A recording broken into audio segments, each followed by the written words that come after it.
안녕하세요. 저는 귀한 늦둥이 딸을 둔 엄마입니다. 제 딸은요, 임신이 잘 안 되던 제가 거의 아이를 포기해 가던 끝에 얻게 된 소중한 자식이에요. 딱 나이 40 되는 해에 기적적으로 임신이 되어서 40살 끝 무렵 출산을 하였습니다.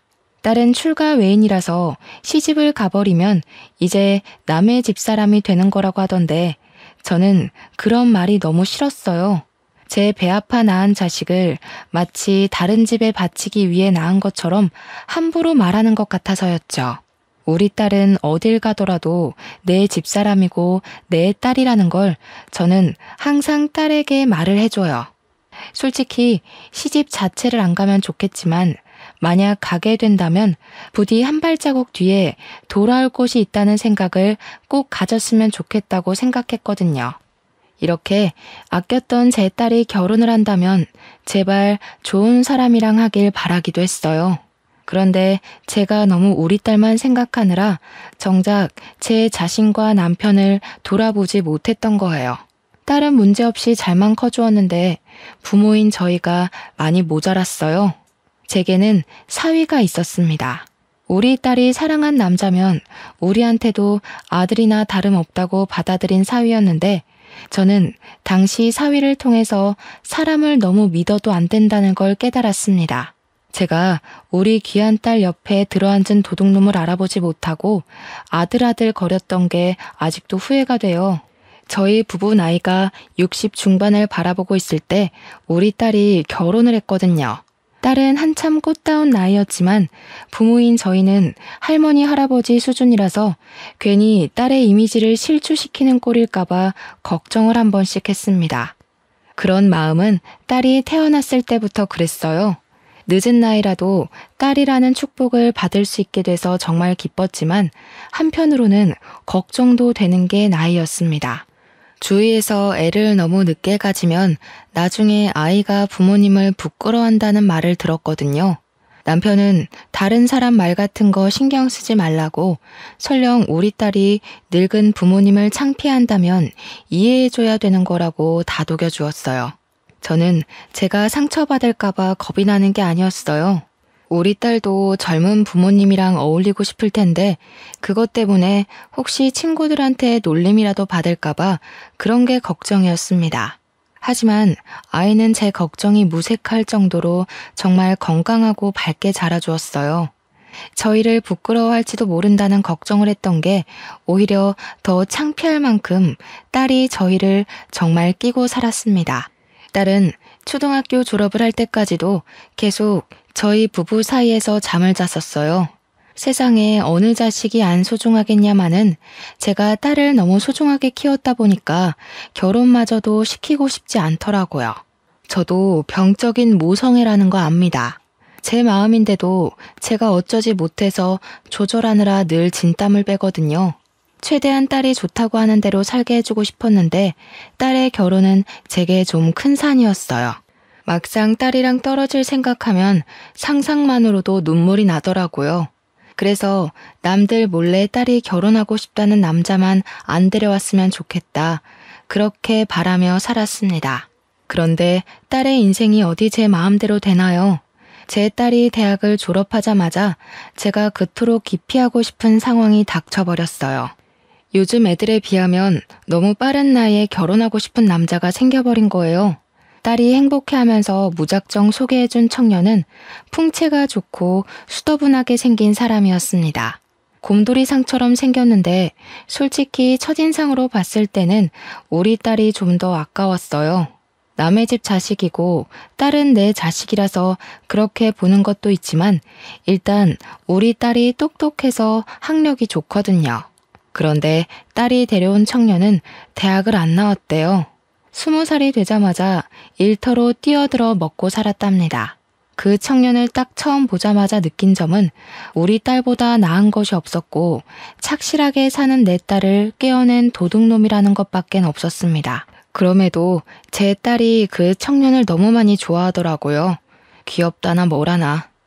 그래서 계속 집에 데려오는 걸 내버려두고 있었는데 신기하게도 딸이 귀엽다 착하다 하도 칭찬을 해대니까 저까지 그렇게 보이기 시작하는 거 아니겠습니까?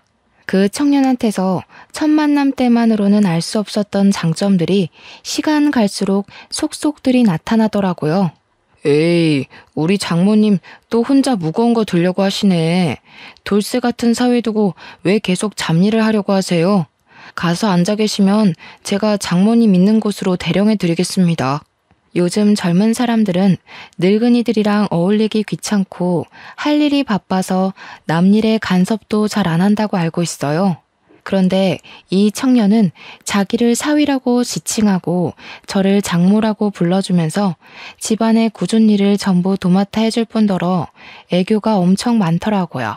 우리 딸만으로도 웃을 일이 많은데 난생 처음으로 남의 자식 때문에 하하 웃어보기도 했습니다. 이처럼 제가 결혼을 허락했던 건 사위의 성격이 너무너무 좋았기 때문이었어요. 사위의 다른 것이 전혀 안 보일 정도로 오로지 성격에만 매료가 되어버린 거죠. 그리고 이건 좀 나중에 들은 사실인데 사위가 우리 딸을 굶기지 않을 정도로 재력이 충분한 사람이더라고요.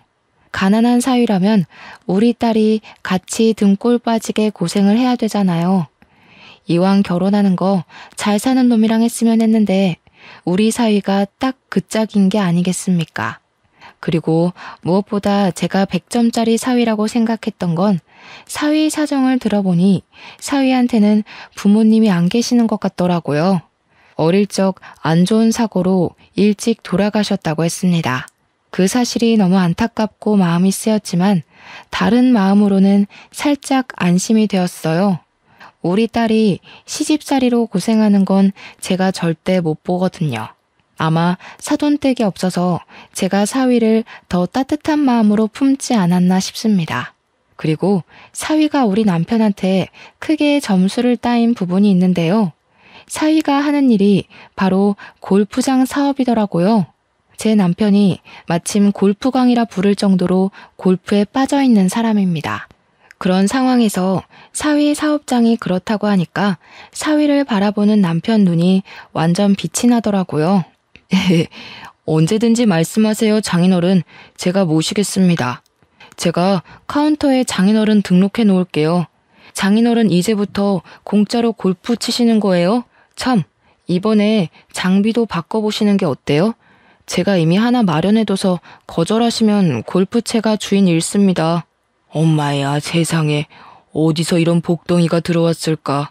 복덩이도 아니지. 완전 금덩이 수준이야, 금덩이. 역시 우리 딸이 보는 눈까지 이 애비를 닮아서는 신랑감 하나 잘 골라왔다. 아직 결혼한 것도 아닌데 사위는 저희한테 이미 사위나 다름없는 사람이었어요. 저희 집을 드나드는 것도 제법 자연스러워졌고 2달 정도 지났을 때는 저희 집에서 저녁을 먹고 가곤 했어요. 저는 우리 딸이 시집살이 안 하게 된 것처럼 사위한테도 처가살이 따위 모르게 하고 싶어서 올 때마다 잘해줬습니다. 그렇게 제 딸 결혼식이 임박할 동안 우리는 벌써 한 식구가 되어 있었죠. 결혼식 당일 막상 사돈 자리가 텅 빈 걸 직접 보니까 괜히 제가 마음이 안 좋더라고요. 사위도 결혼식 때는 마음이 싱숭생숭할 텐데 사위 기분도 걱정이 되었고요. 많은 사람들 앞이라고 속없이 싱글벙글 웃으면서 제 딸 손을 넘겨받는 사위를 보니 마음이 참 찡했습니다. 그런 사위를 보면서 저는 사위에게 엄마 같은 장모가 되어주겠다고 혼자 다짐을 했어요. 결혼식을 끝내고 애들은 따로 분가를 하였습니다. 그때가 되어서야 딸을 보낸다는 기분이 실감나더군요. 그렇다 하더라도 애들이 우리 집을 자기 집처럼 자주 찾아줘서 생각보다 쓸쓸하진 않더라고요. 사위가 좋은 사람인 걸 알고 있다 보니까 딸을 보낸 게 안심도 되었고요. 그런데요, 한 6개월 정도 지났을 때쯤이었어요. 딸이랑 사위랑 같이 저녁 식사를 하고 있는데 갑자기 애들이 황당한 소리를 하더라고요. 뜬금없이 합가를 하겠다고 하는 거 아니겠습니까? 들어와서 사는 거야 방이 없는 것도 아니라서 저희는 상관이 없는데 너무 갑작스러운 제안이라 좀 당황스러웠어요. 당연히 저는 좋았죠. 우리야 딸을 매일 볼 수 있으니까요. 그런데 얘들이 생활이 어려운 것도 아니고 애를 낳아서 맞벌이를 하는 것도 아닌데 갑자기 신혼 즐긴 지 1년도 안 돼서 합가하겠다고 하는 게 제 딴에는 살짝 이해하기 어려웠어요. 이가 엄마 해주는 밥이 더 맛있다잖아. 결혼 전부터 우리 집에서 밥 먹고 다니더니 완전 엄마 손맛에 길들여졌나 봐. 나보고 처가 가서 살자고 노래를 부르더라고. 예, 사실 맞습니다, 장모님. 제가 아주 지선이 못 살게 굴었어요. 지선이가 해주는 밥도 맛있긴 한데 장모님만큼은 아니더라고요. 자기 전에 장모님 해주는 시원한 국물 먹고 자면 다음날 아침까지도 개운하던데 그걸 못 잊겠기에 처가 가서 살자고 제가 졸랐어요. 듣자 하니 합가 제안은 사위가 먼저 언급한 듯 했습니다. 그 사실도 제게는 의외였어요. 다른 집은 어떤지 몰라서 잘 모르겠는데 보통 사위가 이렇게 먼저 합가를 하자고 하기도 하나요? 그전까지는 그저 사위의 이런 서글서글함이 좋기만 했으나 합가하고 싶은 이유가 겨우 제 손맛 때문이라는 게 왠지 제 기분을 찝찝하게 만들었습니다. 제가 글로만 쓰다 보니까 다들 저의 감정 변화가 너무 갑작스러워서 이해하기 어려우실 거예요. 그냥 제 기준에선 애들의 합가 이유가 납득이 잘 안 되었기 때문이에요. 물론 제가 좀 예민한 것일 수도 있죠. 하지만 먼저 말씀드리자면 이런 저의 촉은 훗날 어떤 불길을 암시하는 느낌이었다는 겁니다. 일단 저는 합가를 허락했어요. 딸 보낸 공허함은 다시 채워져서 좋으니 찝찝한 기분이 들더라도 좋은 게 좋은 거라고 생각하며 당장은 쉽게 흘러넘겼습니다. 사위는 합가를 하고 나서도 저랑 남편한테 엄청 사근사근하게 행동했어요. 애교도 많아졌고 먼저 우리한테 다가와 말동무도 해주기도 했습니다. 같이 살다 보니까 적응은 금방 되더라고요. 합가 초반에 꺼림칙했던 제 기분은 온데간데 없어지고 사위와는 부모 자식처럼 더 가까운 사이가 되었습니다. 이게 다 사위의 노력 덕분이라고 생각했어요. 근데 두 분은 휴대폰 잠금이 안 돼 있네요? 요즘에는 잃어버린다고 찾아주고 그런 거 잘 없는데. 야근 사람들도 훨씬 많아졌어요.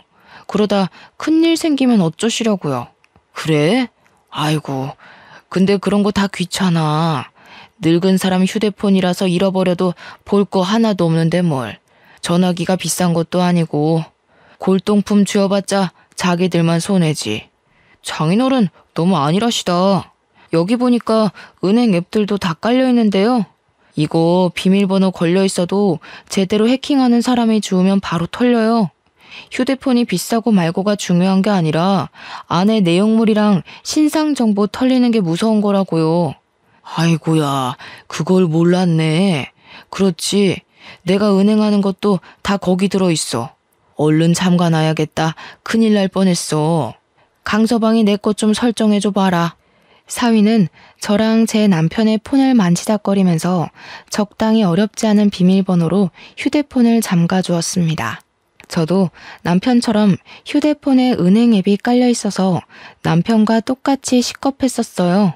사위 말을 듣고 그때라도 잠금해야 할 이유를 알게 되어 안심했습니다.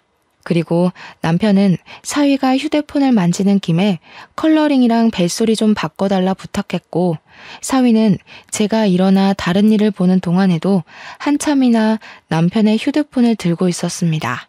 그런데 그 이후로 제가 좀 불편하게 느낀 게 하나 있었는데요. 남편이 휴대폰에 관해 모르는 걸 먼저 묻는 경우는 뭐 그럴 수 있다고 쳐도 화장실 가고 없는 남편의 폰을 허락 없이 만지면서 이것저것 살피는 사위 행동이 좀 그렇더라고요.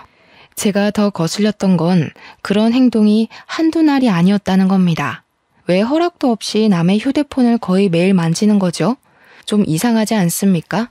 사위는 제 폰이랑 남편 폰이 덩그러니 놀고만 있으면 우리 걸 가져가서 한참을 만지작거렸습니다. 한 번은 집안일 하다가도 그게 너무 신경 쓰여서 뭘 그렇게 보냐고 물은 적이 있었어요. 사위 말로는 우리 휴대폰에 좋고 편한 설정 많은데 우리가 그걸 잘 이용 못하는 것 같아서 최대한 깔아준다고 살피는 거라 했습니다. 아니면 갤러리를 구경한다고 둘러대기도 했고요. 그땐 제가 휴대폰에 대해 뭘 모르니까 마음이 좀 개운하지 않더라도 그러려니 했습니다. 우리 사위가 남도 아니고 저희 휴대폰을 훔쳐가는 것도 아니지 않습니까? 제가 괜히 예민해서 한 번씩 이상한 경계심이 올라오는 거라고만 치부하고 또 찝찝함을 넘겨버렸어요. 그런데 한날 남편이 사위 따라 사위 골프장에서 골프를 치고 같이 귀가를 했는데요. 이번에는 아예 사위가 남편 폰을 들고서 들어오더라고요. 그 옆에서 남편은 표정이 어두워 있었는데 분위기가 심상치 않아 보여서 무슨 일이냐고 물었었습니다. 아니 글쎄 내 폰이 해킹당한 것 같아. 강서방이 급하게 봐주고 있긴 한데 어디 돈 빠져나간 건 아닌지 모르겠어. 뭐? 어쩌다가? 해킹 그거 무서운 거 아니야? 아이고야 이거 큰일이다. 당신 적금 목돈도 다 전화기 안에 있잖아. 그래서 창고는 들렸어? 가서 돈 안 빠져나가게 통장이라도 정지시켜야지. 해킹이란 것은 제게 무척 낯설기도 했고 엄청 나쁘고 위험한 거라고 딱 그 정도만 알고 있어서 당시에는 정말 큰일이 난 줄 알았습니다. 아직 무슨 일이 났다고 사위가 말해주지도 않았는데 이미 남편 통장에 있는 생돈이 모두 날아가 버린 줄 알았죠. 제가 남편보다 더 심장이 벌렁거려서 딸이랑 같이 준비하던 식사도 놓고서 사위 옆에 붙어 있었어요. 지레 겁을 먹은 저와 남편과 달리 사위 표정과 목소리는 평온하기만 했는데요. 사위가 계좌 정지시킬 필요까진 없을 것 같다고 해서 우선 한숨 덜고는 있었습니다.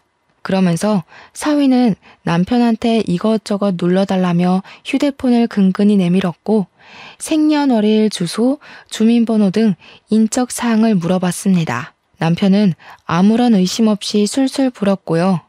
방에서 민증까지 찾아와 사위에게 날름 주었어요. 남편도 일이 어떻게 돌아가는지 보기라도 하려고 돋보기를 끼고서 사위 하는 걸 유심히 지켜봤는데요. 나는 보더라도 아무것도 모르겠네. 일단 큰 문제는 넘긴 거 맞다니까 마음이 놓인다. 그래도 집에 똑똑한 강서방이 있어서 이런 것도 바로바로 해결되고. 우리가 사위를 참 잘 뒀어. 여보, 우리 저번에 전복 산 거 있지? 그거 좀 손질해서 강서방 좀 먹입시다. 남편이 속 좋게도 심각한 와중에 허허 웃길래 제가 남편 등짝을 탁 때리며 어디 정신 빼놓고 있다가 해킹 당할 뻔한 위험까지 경례하면서 나무랐어요. 뒤늦게 남편한테 쓴소리 좀 할 수 있었던 건 사위 덕분에 그나마 불안을 내려놓은 후였기 때문이에요. 저와 남편이 투닥거리는 사이에 사위는 뭔가를 끝냈는지 남편에게 폰을 돌려줬는데요. 완벽하게 처리가 잘 된 줄 알았더니 사위가 뒤이어 하는 말에 우리는 다시 불안감을 떠안아야 했습니다. 급한 불은 껐는데 이런 게 한 번에 해결되는 건 아니고요. 며칠 주기로 계속 확인해야 되는 거라서요. 제가 나중에 다시 한번 말씀드릴 테니까 지금이랑 비슷하게만 도와주시면 돼요. 그래? 그럼 어디 돈 날리고 그런 거 아니야? 내가 가진 돈이 전부 전화기랑 다 연결되어 있거든. 그대로 있었어? 일단 지금은 그래요. 통장 같은 데는 전혀 문제가 없었고 대신 해킹 바이러스가 다른 방향으로 안에서 돌고 있을 수 있거든요. 갑자기 전화가 먹통이 될 수도 있고 문자나 인터넷 들어갔다가 해킹에 노출될 수도 있고요. 우선 장인어른이 이미 한 번 노출됐기 때문에 완벽히 안심하긴 일러요. 그 소리를 듣고 저는 다시 남편의 등짝을 팼습니다. 제 개인적인 적금은 제게 있지만 저희 현금 재산도 그렇고 공동명의 재산도 그렇고 대부분의 재산이 남편 손에 있었거든요. 남편도 겁에 질리긴 했는지 저한테 맞으면서도 사색이 되어 반응을 보이지 못했습니다.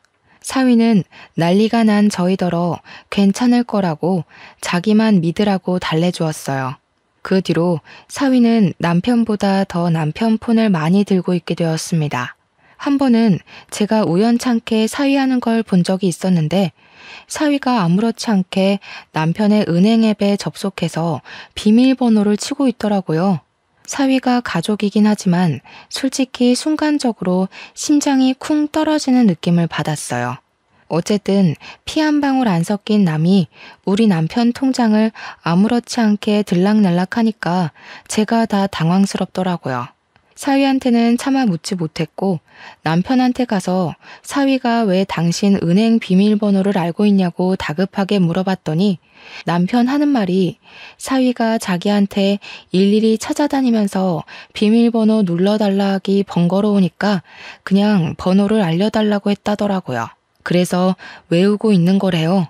그것까진 제가 몰랐던 사실입니다. 저희 딸도 남편 통장 비밀번호 모르거든요. 그런데 사위가 알고 있다는 게 좀 해킹 문제 때문에 어쩔 수 없다고 하지만 엄연히 재산 공개나 다름없는 거라서 조금 당황스럽고 불편했습니다. 어쨌든 사위 부탁대로 남편은 몇 번이나 사위를 도와 폰을 맡겼어요. 그 일이 오죽 지속이 되었으면 아직도 해킹 문제가 남았냐며 딸까지도 의아해하더라고요. 하지만 사위는 그저 진지하고 꼼꼼하고 심각하기만 해서 아무도 건드릴 수가 없었습니다. 그러다 남편 일이 제대로 해결되기도 전에 제 심장이 한 번 더 바닥을 친 적이 있었는데요. 여느 때처럼 평범한 날에 저한테 문자 하나가 도착했었습니다. 파란색 글씨가 반짝반짝한 게 뭘 누르게 되어 있어서 그걸 생각 없이 눌렀거든요. 그런데 언제 나타났는지 갑자기 뒤에서 튀어나온 사위가 제 폰을 뺏으면서 막 열을 내며 침을 튀기는 겁니다. 장모님, 그런 거 함부로 누르시면 안 돼요. 아, 망했다. 장모님 폰까지 털린 것 같은데. 이런 게 제일 흔하게 해킹당하는 방법이라고요. 이거 빨리 알아봐야겠는데요? 뭐? 아유, 그럼 어쩌나? 어떻게 좀 해봐. 나는 그냥 뭘 눌러야 하는 건가 싶어서 생전 그런 게 안 오더니 왜 갑자기 그런 게 날라오고 난리래? 너네 장인어른 문제 때문에 혹시 나한테까지 날라오고 그럴 수 있는 거야? 그건 더 알아봐야 돼요. 아마 그랬을 수도 있고요. 아니면 요즘 이런 수법은 흔해서 막 뿌리는 방법이거든요. 잘 아는 사람들은 이미 의심부터 해서 웬만하면 안 누르는데 장모님은 모르셨으니까 어쩔 수 없죠. 남편을 나무랐던 게 고작 한 달 전일 때였는데 그걸 한심하게 봤던 제가 똑같은 짓거리를 저질러버린 셈이라 무척 당황스러웠습니다. 또 남편일 때보다 훨씬 큰 두려움도 다가왔죠. 제가 남편보다는 돈을 적게 안고 있는 편이었지만 저 또한 적은 돈은 아니었거든요. 그 돈이 다 날아갈까봐 그저 사위를 믿고 사위가 시키는 대로 다 해주었어요. 당연히 저도 민증까지 가져와서 사위한테 고스란히 바쳤죠.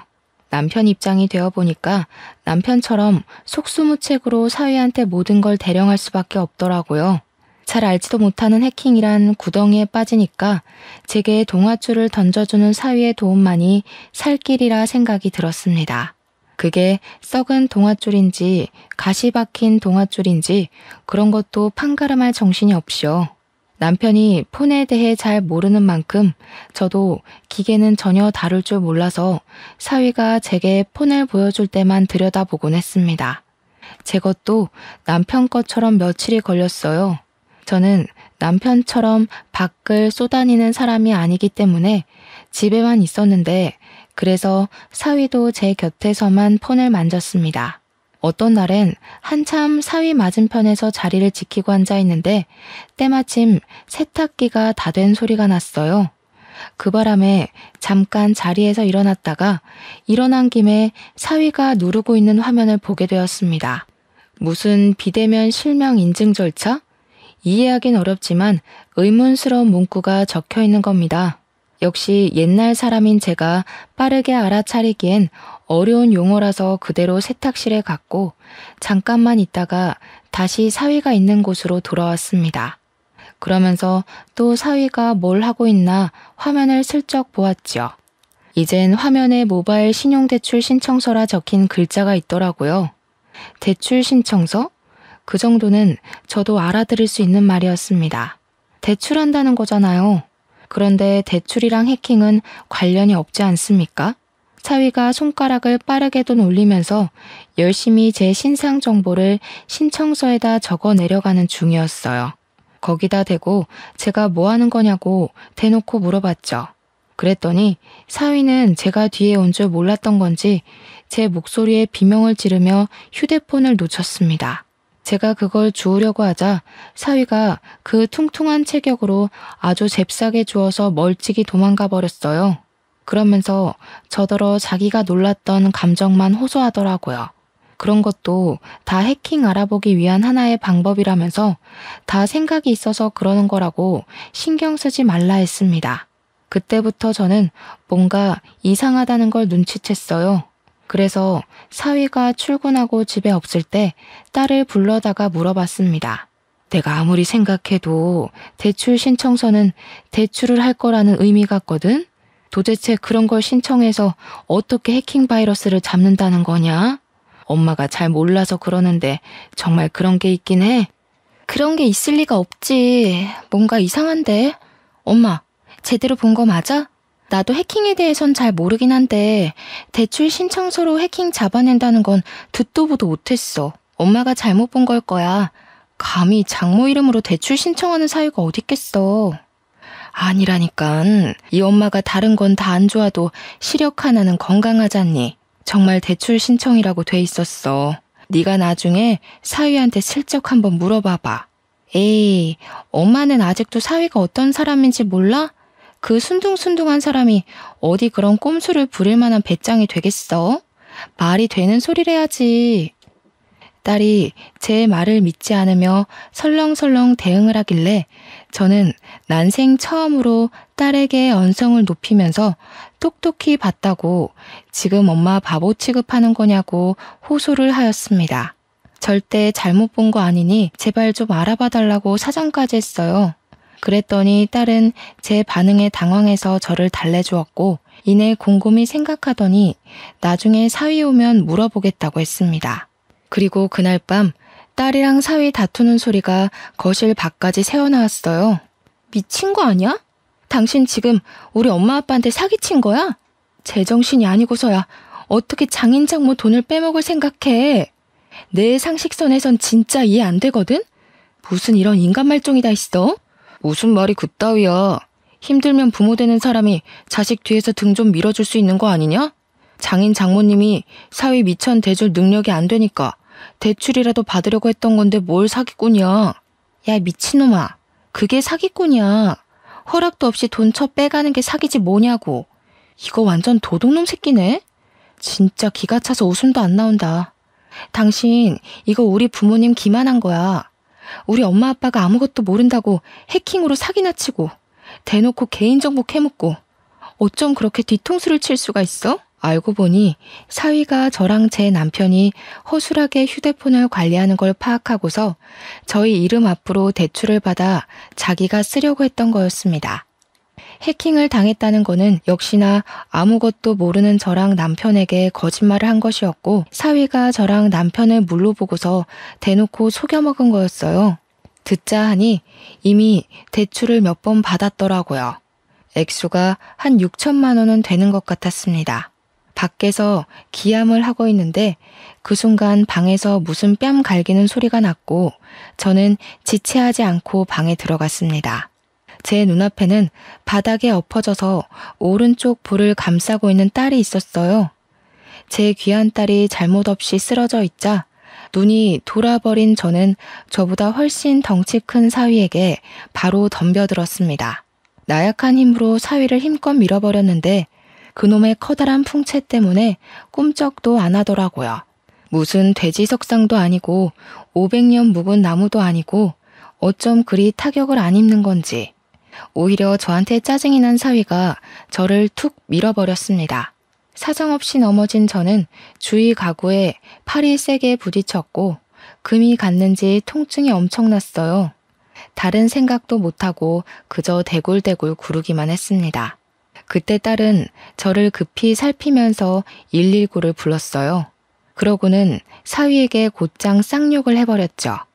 나중에 119까지 들이닥치니 그제야 방에서 슬 나와 본 남편은 제가 다친 걸 보고는 얼른 쫓아와 부축을 해주었고 저희는 모두 병원으로 향했습니다. 물론 사위는 빼고요. 나이가 있어서 그렇지 깁스하고 조심하면 금방 다시 뼈가 붙을 거라고 의사 선생님이 안심시켜 주었는데요.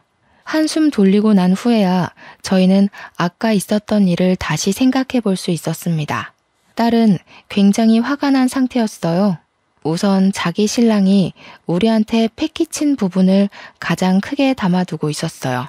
딸은 집으로 돌아가는 길에 사위를 경찰에 신고해버렸습니다.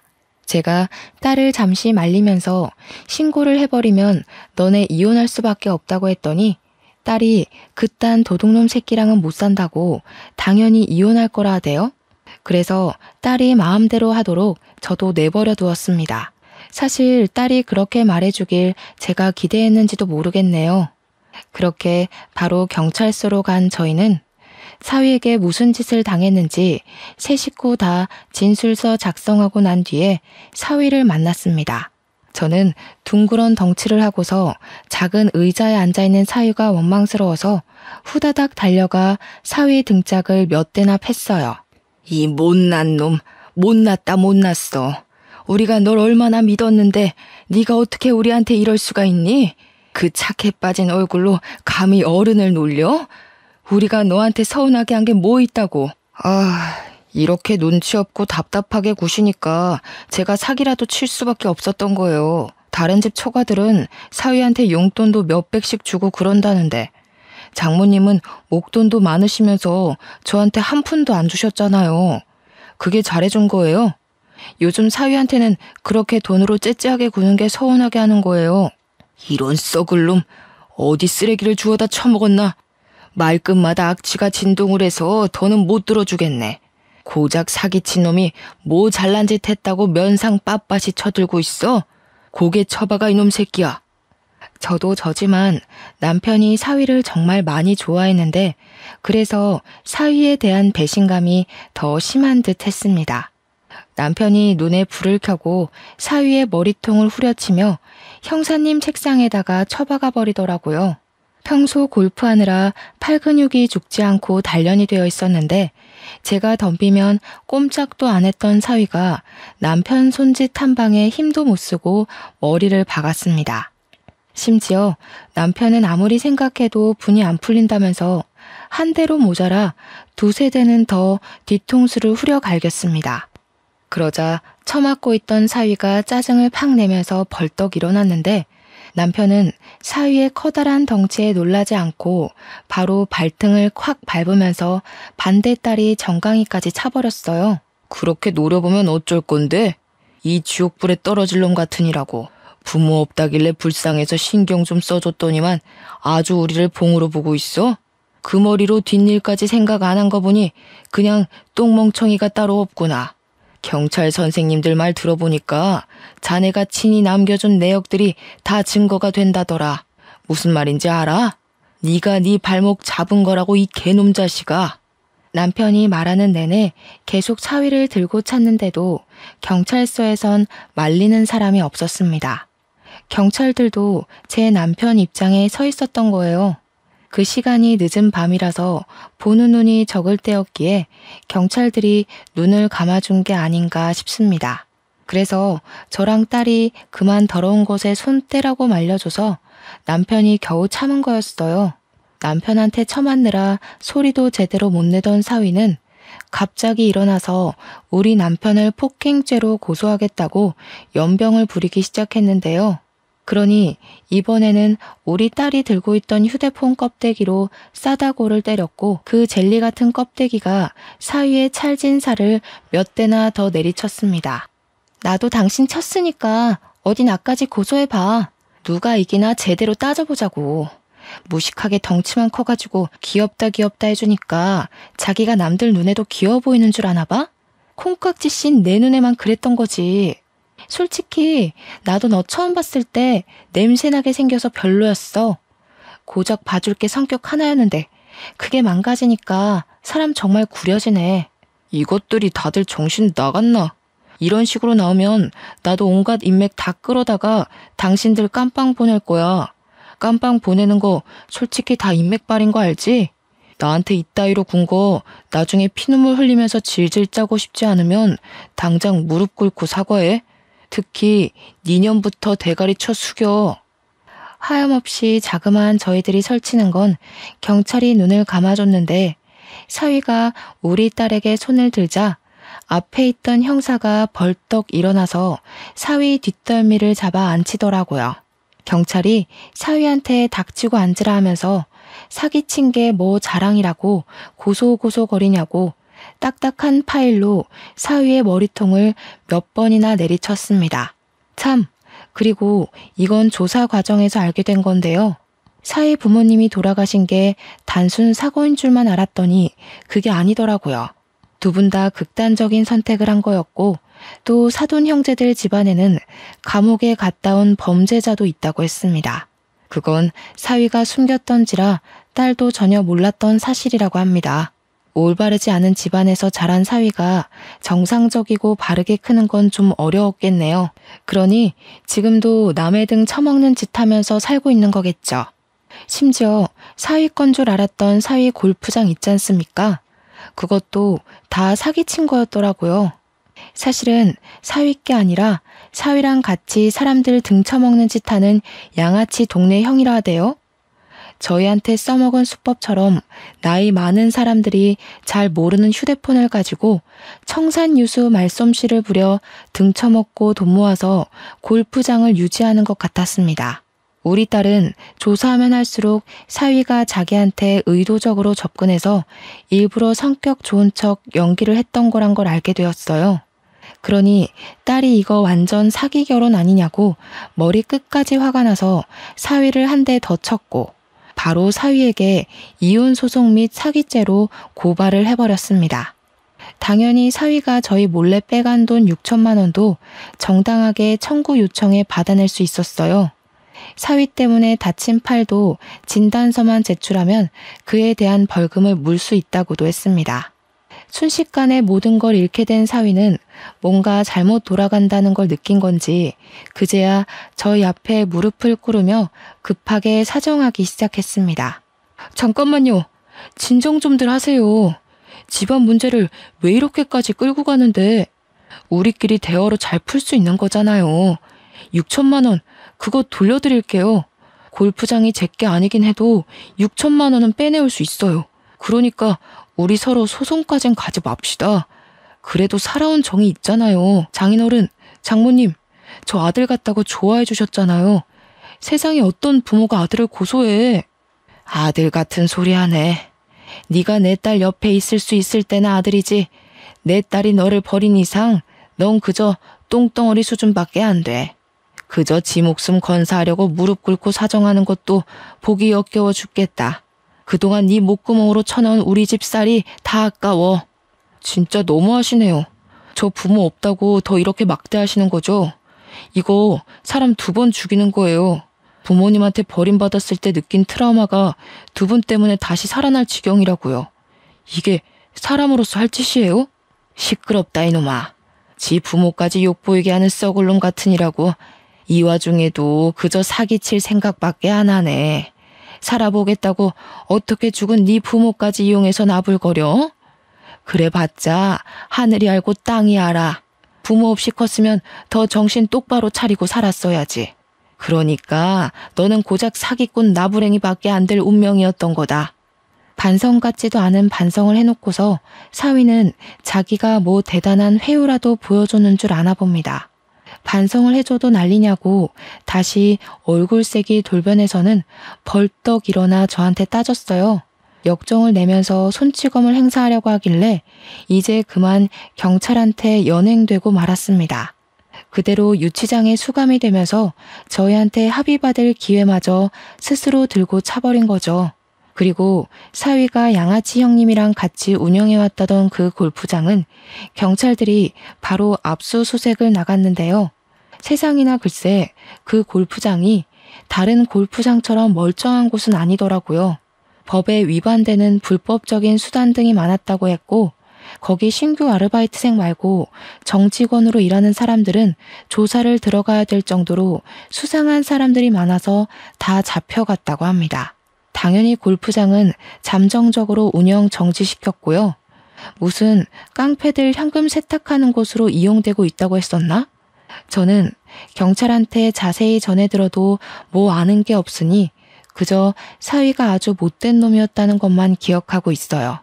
사위 포함해서 몇몇 우두머리들은 징역을 살게 되었다고도 들었습니다. 살면서 깡패를 만나게 되는 일도 드문데 깡패 같은 놈이 우리 사위로 왔다 갔으니 어디 쪽팔려서 이런 얘기를 할 수나 있을지 모르겠네요. 아무리 우리가 늙어서 세상 물정 잘 모른다고 하지만 우리 같은 노인네들도 한 시대에서 청춘을 보내온 사람들입니다. 우리가 젊었을 그 당시에도 마찬가지로 그때의 노인네들은 아무것도 몰랐어요. 그렇다고 사위처럼 젊은 나이 믿고 노인네들한테 사기치는 짓은 안 했다는 거예요.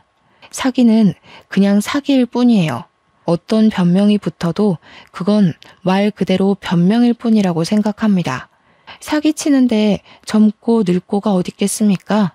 젊으면 한 번쯤 사기쳐 볼 수도 있고 늙으면 한 번쯤 사기당해 볼 수도 있고 이런 건 말이 안 되죠. 똑같은 인간인데 같은 땅덩어리에서 같은 목숨을 갖고 사는 사람이 그러면 안 되는 겁니다. 도대체 어떤 마음으로 살아야 사위처럼 결혼까지 해서 돈을 빼올 생각을 하는지 그건 아직도 이해하기 어렵고 잘 모르겠네요. 어쨌든 제 딸은 다행히도 이혼을 했다고 해서 그리 큰 타격을 받은 건 아니지 싶었어요. 친구들이랑 통화하면서 매일 밤 사위 욕을 하는 걸 들었거든요. 만약 재기할 수 없을 만큼 큰 상실감을 얻고 무너졌다면 훗날 이런 이혼 사실이 딸 인생의 트라우마로 남을 만큼 큰일이었다면 저렇게 다른 사람에게 쉽게 얘기하진 않지 않았을까 조심스레 생각해봅니다. 가끔씩 딸이 저랑 남편한테도 사위 욕을 하면서 정신 빠진 놈 데려와서 미안하다고 사과를 해줍니다. 이제는 만약 결혼 상대가 또 생긴다면 부부되는 기념으로 서로 같이 경찰서에서 명확하게 신원조회나 범죄 조회를 하고 난 뒤에야 결혼하겠다고까지 했어요. 우리 딸이 씩씩하게 마음을 정리한 것 같아서 저와 남편은 많이 안심했습니다. 당분간 딸은 자기 삶에 집중하고 싶다면서 소개팅이 들어오면 한 3년은 거절할 거래요. 그러면서 하는 말이 사실 결혼을 해보니까 좀 피곤하고 재미없더라면서 다시 솔로가 된 기분을 실컷 만끽하고 싶다네요. 저희야 뭐 딸의 의사를 존중해주니까 그저 딸이 웃을 수 있다는 것만으로도 더 바랄 게 없습니다. 그런데 한편으로는 정말 괜찮은 사위가 있다면 진짜 내 식구 잘 살아볼 수 있었을 텐데 하는 아쉬움은 있어요. 그 사기꾼이 아쉽다는 게 아니라 그냥 사위의 존재가 있더라도 딸이 저희에게서 멀어지는 게 아니란 걸 느껴서 그런지 북적거렸던 분위기가 한 번씩 그립긴 하더라고요. 그렇다고 딸이 섣부르게 사윗감을 데려오는 건 또 안 바라네요. 참 욕심도 많죠? 어쨌거나 여러분들도 늘 스스로를 위해 너무 풀어지지 마시고 한 번씩 주의를 경계해보는 것도 나쁘지 않을 것 같아요. 이 사기꾼들도 만만한 사람한테 잘 들러붙더라고요. 우리 서로 조심해서 나쁠 것 없지 않습니까? 그럼 항상 좋은 일만 있으시고 몸 건강하시길 바라면서 저는 이만 쓰도록 하겠습니다. 감사합니다.